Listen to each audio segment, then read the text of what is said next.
আসসালামু আলাইকুম। এই মুখ আমি মানুষের সামনে কেমনে দেখাবো? Oh no! বলেন কি?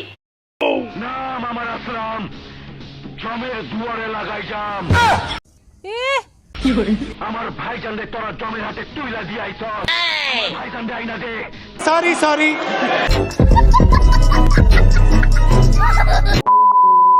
হাই গাইস, আপনাদের মাঝে অস্থির বাঙালির অস্থির কর্মকাণ্ড নিয়ে আবারও হাজির আবুল তাবুল বিনোদনের পক্ষ থেকে। লাইক দিয়ে বসে যান শেষ পর্যন্ত দেখার জন্য।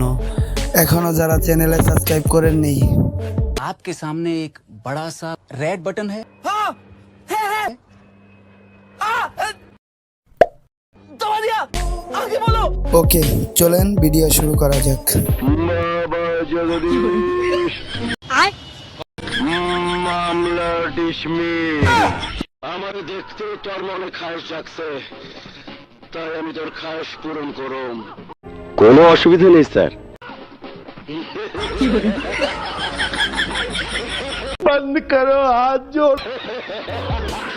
প্রথমেই দেখে নিব নিশা সওদাগর যখন উপবিশ্বাসের জন্য পাগল হয়ে যায়। আমি বিশ্বাস করি না।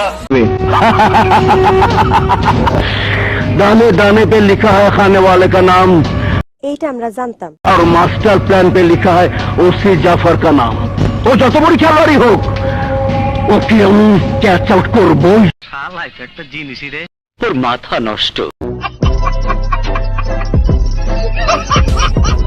নিশা সওদাগর যখন মাইয়া মানুষ নিয়ে ডায়লগ বলে, ডায়লগটা খুবই অস্থির। চলেন ভিডিওটা দেখে আসি। কৃষ্ণ হইয়া রাধার লেগা গাধার মতো বাঁশি বাজায় গেলি রে। এইবার তোরে ধাঁধা দেখাইয়া আধা জল খাইয়া ওই মাইয়ার জীবন কাইলালো মু। বলেন কি?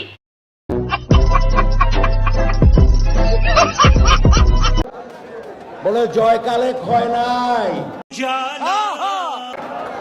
জয়কালে ক্ষয় নাই, মরণকালে ঔষধ নাই। এইটা আমরা জানতাম। কোনো কাজ হবে না, ঠিক বলেছো। এই সরকারের বিরুদ্ধে গিয়ে কোনো কাজ হবে না। এখন জয়কাল, জয়কাল। এ আমি কিছুতেই মেনে নিতে পারবো না। জয় বাংলা, জয় Bangabandhu. A few moments later. ও ভাই, তোদের সবাই বলি ভাই, তোরা কিন্তু শিল্পীদের পাশে থাকিস ভাই। শিল্পী ভাই, আমরা শিল্পী ভাই। আমলিকের সাথে নিশা সওদাগর এইভাবে পোল্টি মারলো, তা তো বিশ্বাসই করতে পারতাছি না।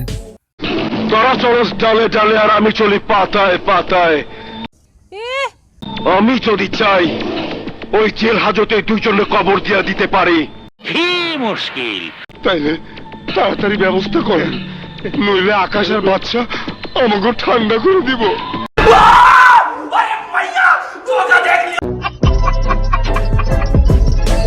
হাই গাইস, আজকের ভিডিওটা এই পর্যন্ত। এই ভিডিওটা ভালো লাগলে লাইক, কমেন্ট এন্ড শেয়ার করতে ভুলবেন না।